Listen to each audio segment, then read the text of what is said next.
Estamos ao vivo, produção. Estamos ao vivo, ao vivaço, ao vivando. Aqui estou, cara. Hoje eu estou de verdade muito contente em receber o cara, o homem, com vocês aqui, Arthur Scala. E aí, Alan, produtor, muito prazer estar aqui no seu podcast. Como que você tá? Me conta aqui aí. Com seu típico Thug Life. Sempre com Thug Life, eu vou contar. Antes da gente conhecer o Arthur... Por quê? Por que o Thug Life? É verdade. Vou começar por aí. O Thug Life é o seguinte... Todo convidado aqui, eu faço isso faz parte aqui da dinâmica do nosso podcast, eu tento trazer sempre um convidado sinistro, um convidado fera, um convidado monstro sagrado, iluminado, entendeu? Então, e por que você me chamou então? Porque você é o iluminado, cara. Pra quem não Caramba! Conhece, cara, pra quem não conhece o Arthur, vocês se preparem que o episódio de hoje vai ser de encher os olhos de lágrimas.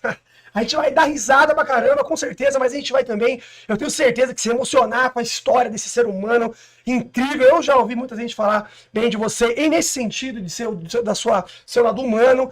E cara, antes de a gente começar essa bagaça, antes de a gente começar esta bagaceira, eu queria falar o seguinte: a gente vai bater na mesa aqui, ó. Eu falei pra quem tá me seguindo aí no @produtor, já sabe que, cara, eu tô melhorando aqui o nosso podcast e eu tinha um sério problema, Arthur, que a câmera, ela estava no mesmo lugar onde a gente faz a transmissão aqui da parada. E o que acontecia? Nesta mesa aqui. Nesta mesa. Quando você batia aqui, o negócio já tremia, dava um terremoto. E agora, meus amigas? Agora nós vamos tremer mais. Agora tá lindo demais. E a qualidade, eu tenho certeza que vai ficar top pra vocês. Cara, pra você que tá chegando agora aí, pra você que não me conhece... eu vou contar só um pouquinho rapidamente para você aqui dessa várzea que você está assistindo aqui desse podcast, que é o seguinte: meu nome é Alan, mais conhecido como o produtor, e toda quinta-feira às 8h30 eu tento trazer um convidado ilustre aqui, cuidado que caiu uma paradinha, cuidado. Isso.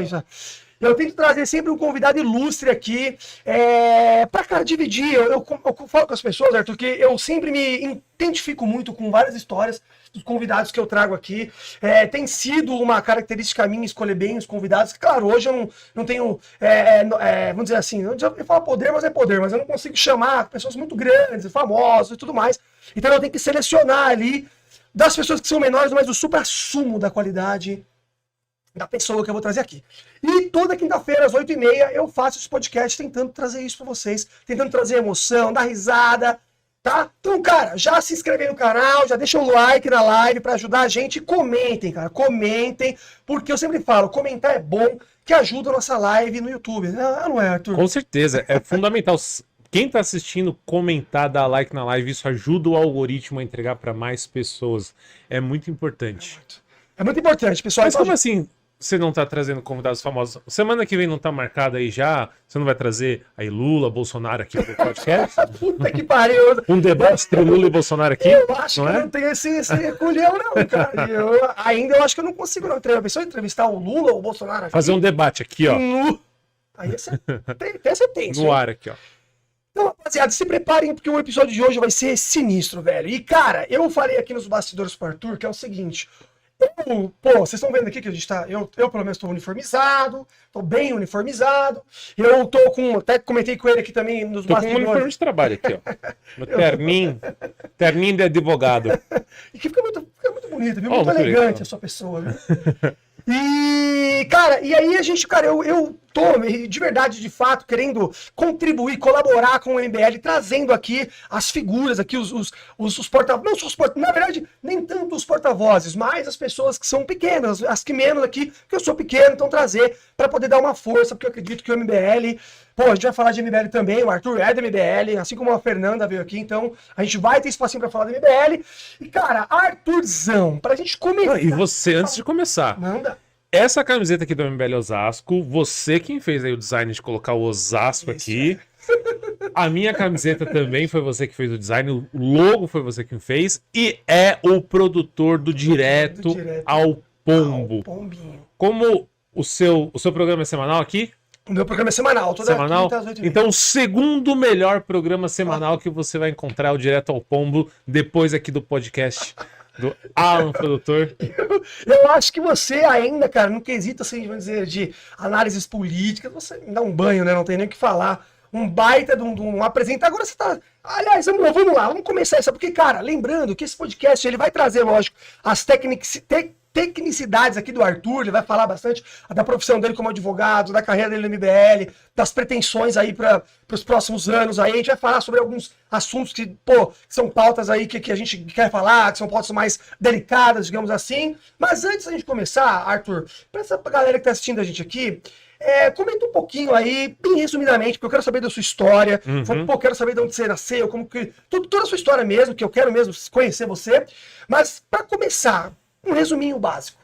Quem é o Arthur Scara na fila do pão? Caramba, que pergunta, hein? Cara, eu sou uma pessoa comum e corrente, né? Estudei aqui no Misericórdia praticamente minha infância inteira, aqui em Osasco. Colégio Nossa Senhora da Misericórdia, um colégio cristão.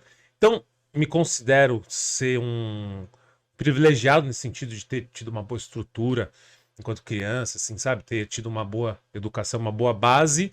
Minha mãe é advogada, isso me inspirou muito a fazer direito. Então, fui fazer direito lá na PUC, em São Paulo.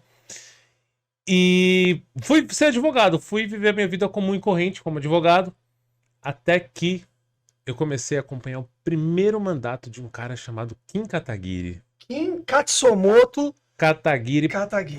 Patroca no meio aí.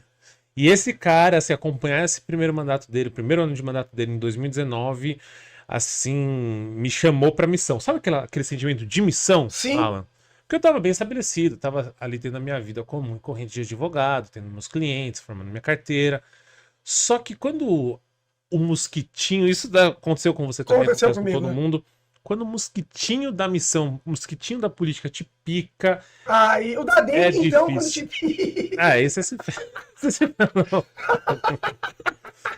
Mas eu entendi, pô, top. E aí, Eu comecei a acompanhar o Kim e eu comecei a ver assim que muitas das coisas que eu aprendi na faculdade, eu estava formado, né, me formei em 2015, muito daquilo que eu aprendi na faculdade, os caras estavam colocando na prática.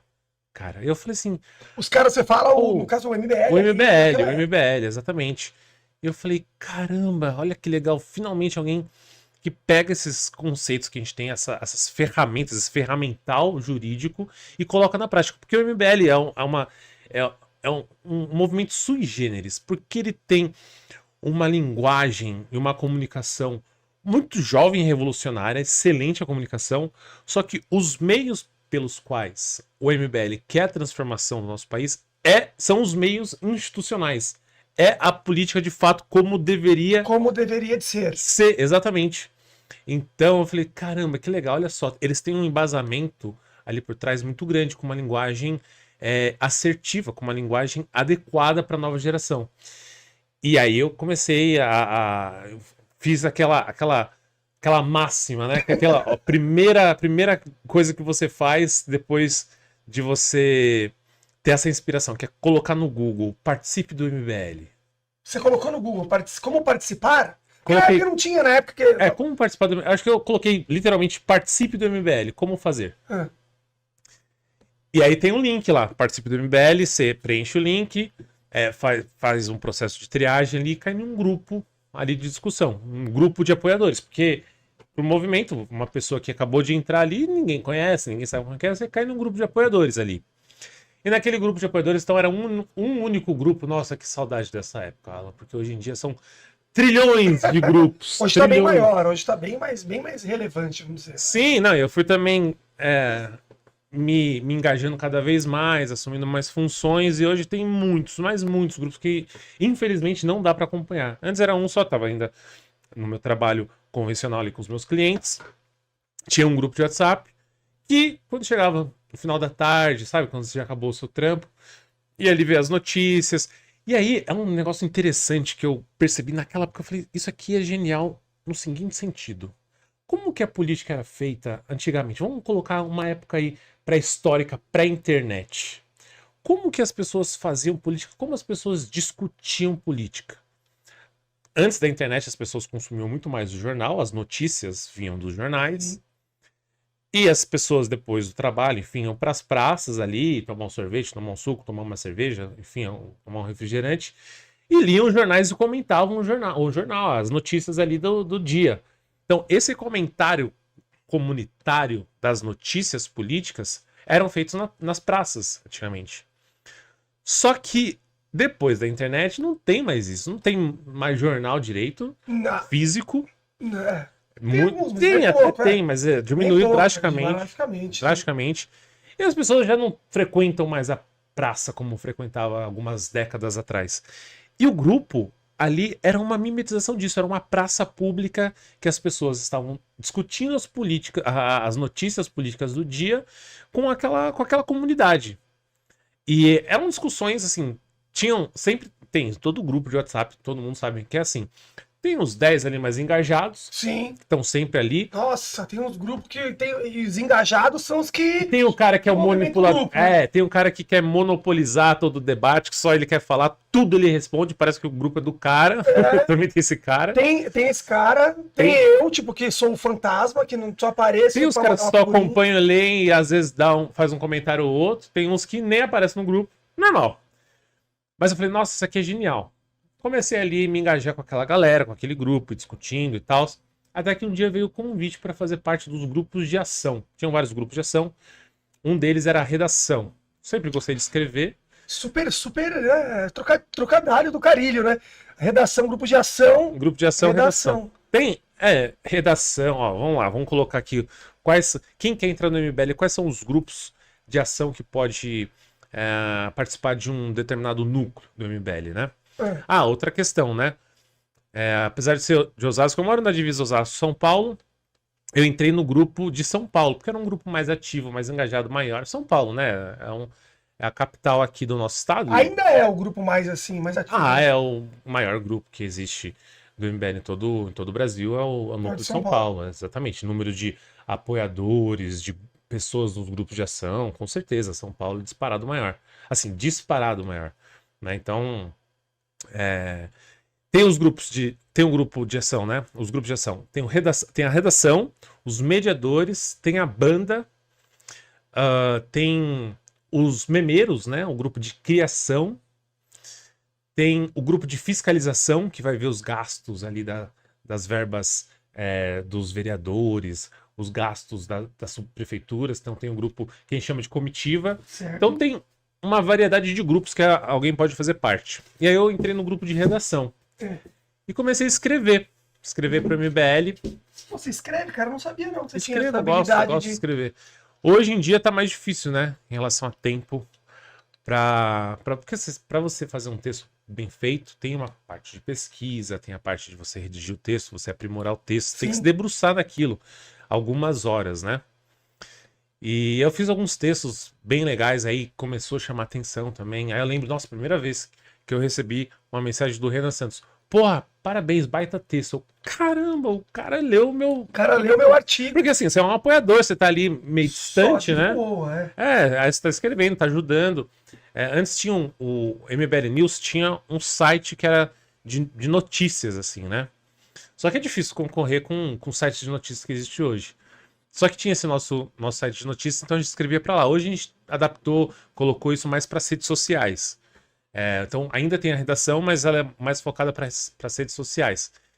E aí ali eu falei, caramba, mano, que legal. Assim, sabe? A gente tem um grupo aqui bem democrático. O MBL é bem democrático nessa forma. Tipo, as pessoas chegam, vão galgando seu espaço, vão fazendo as coisas e vão aparecendo. Entendi. Então ali foi que eu entrei no MBL e que eu deixei aquela minha vida comum e corrente de um advogado então, ali. Que é isso que eu quero saber. A gente já chegou, eu sei que a gente ama o MBL, que a gente, nós somos cracudos de informação, mas... Caramba, como diria Renato Batista. Como eu diria? Que a gente já foi direto pra essa parte e eu queria te conhecer, cara. Eu queria saber... Bora.